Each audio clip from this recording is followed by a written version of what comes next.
This is the leading news from the Albuquerque Journal. I'm Gino Gutierrez. It's Friday, July 31st. Here's what we're covering on today's episode. State regulators voted 2-1 Thursday to let Louisiana-based Bernhard Capital Partners take control of the New Mexico Gas Company. With more on this, I'm now joined by the Journal's energy and technology reporter Justin Horworth, who's been covering this story. Justin, thank you so much for joining me. Thanks for having me on, Gino. I appreciate it. So, Justin, before we get into the nitty-gritty details of your story and what this approval means for New Mexicans, I was hoping you could give our listeners a little bit of a background on exactly what's been going on with this sale and kind of fill in the gaps of how we got here. In October 2024, Bernhard Capital Partners, which is a Louisiana private equity firm that invests in utilities in the Southeast, proposed to purchase New Mexico Gas Company for $1.25 billion. And regulatory proceedings have been occurring for 2 years. These cases tend to really drag on. And finally today, the Public Regulation Commission voted 2-1 to ultimately approve the deal. And Justin, before we take a deep dive into the details of this deal, I'm sure for our listeners, when they hear the sale of a public utility here in New Mexico, some thoughts start to percolate in their head on how this will affect them. So can you kind of break down a little bit what this sale will mean or what it could mean for everyday New Mexicans? Well, I mean, we're going to have new ownership of our gas company. Look, right now, Emera Corporation, which is a Canadian energy company,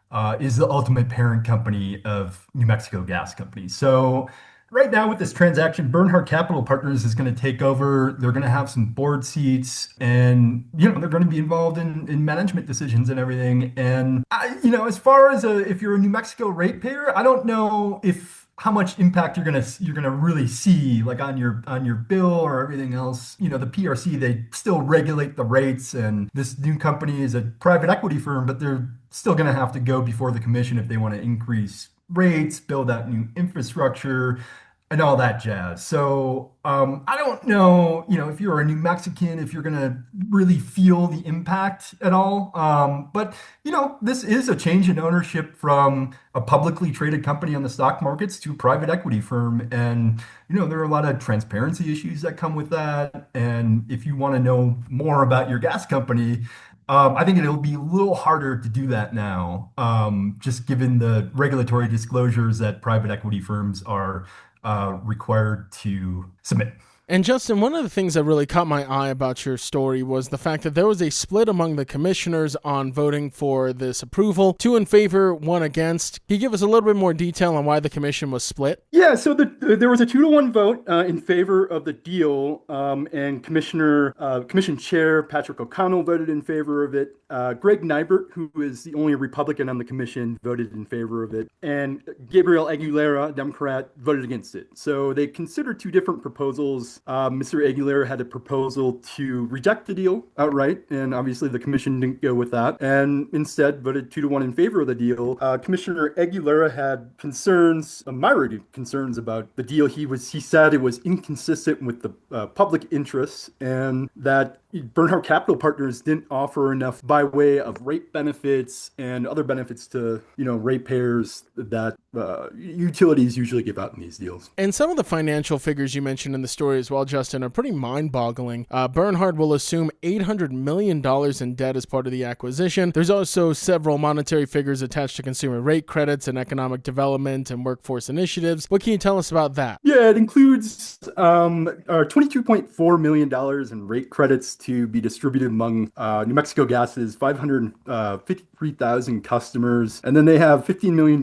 in economic development and workforce initiatives, as well as $7 million that they're going to put into New Mexico Gas Company, an existing customer bill assistance program. So, there are usually these utility deals, and I'm sure some of our readers have been following the proposed Blackstone acquisition of TXNM. Usually they'll propose rate credits, other economic benefits to kind of grease the wheels a little bit and show that they're committed to the state. And so, Commissioner Aguilera had aired concerns that, they have a rate case coming up. So, what's $22.4 million in rate credit if if there's going to be a rate hike in the future. So there's that. But yeah, I mean, this is a kind of a typical economic benefit package that usually is attached to these deals. And Justin, last question before I let you go. Your story does allude to there still being concerns despite this approval, with Attorney General Raul Torres previously raising concerns about the company's debt structure and regulatory oversight. You mentioned a little bit earlier how they're a private equity firm instead of a public traded company. So despite this approval getting over the finish line, there's still some hesitancy here. Yeah, for sure. So let's do some math here. This is a $1.25 billion deal. $500 million of that, or $550 million of that, is going to be Bernhard just kind of assuming New Mexico Gas Company existing debt. Another $250 million of that is going to be debt from creditors, and the rest of the money is going to come from these investment funds that Bernhard Capital Partners Management oversees. So these investors will get, a share in the returns or losses. But yeah, I mean, this deal is highly leveraged. It has a lot of debt, and I think that regulators, the Attorney General, are going to really keep an eye on, whether the gas company is keeping up with their debt payments and whether, their credit ratings are investment grade and other things in that manner. So the New Mexico Public Regulation Commission voting 2-1 to approve the $1.25 billion sale of the New Mexico Gas Company from Canadian owner Emera Incorporated to Louisiana-based public equity firm Bernhard Capital Partners. Journal Energy and Technology reporter Justin Horworth stopping by to share the latest on this with us. Thank you so much, Justin. Thanks for having me, Joe. New Mexico's annual tax-free weekend is set to begin on Friday and run through Sunday, offering shoppers a break on gross receipts tax for qualifying back-to-school purchases. For families like single mother Marina Cortez, the event is a chance to stretch every dollar as grocery prices have risen 33% since 2019. Cortez says she saved nearly $300 during last year's tax-free weekend by buying school supplies, clothes, backpacks, and shoes for her 5 children. This year, she also plans to purchase tablets and headphones that are required for school.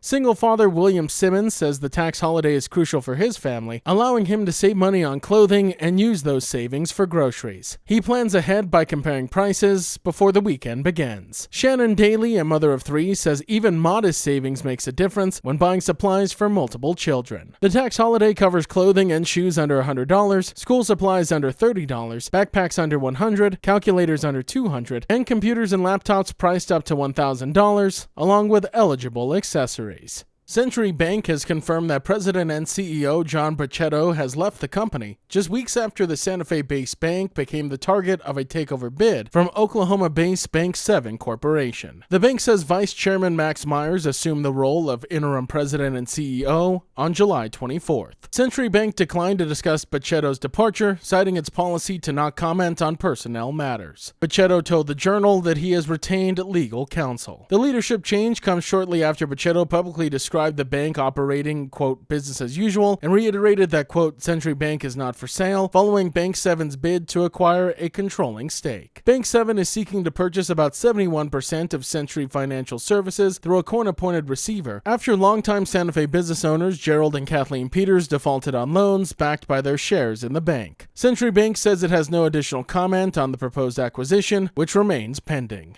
And New Mexico viewers are getting more details about where to find CBS programming after a major shakeup in Albuquerque's television market. Beginning on Monday, KOAT-TV will begin airing ABC on Channel 7, while CBS programming will move to digital Channel 7.4. For many cable and satellite customers, CBS will remain available on Channel 13 through providers like Dish, DirecTV, TDS, Telecom, Piasco Valley Telephone Cooperative, and Charter. Xfinity customers can find CBS on Channel 2 in standard definition and Channel 1002 in high definition. The change comes as KRQE-TV ends its 72-year affiliation with CBS and becomes a full-time Fox affiliate following a contract dispute between Nexstar and Paramount. KRQE says it will continue airing local news, Wheel of Fortune, Jeopardy, and Fox Sports, including the NFL and college football. Despite the announcement, some questions remain about channel assignments for certain providers and streaming services, leaving some viewers frustrated just days before the switch is going to take effect.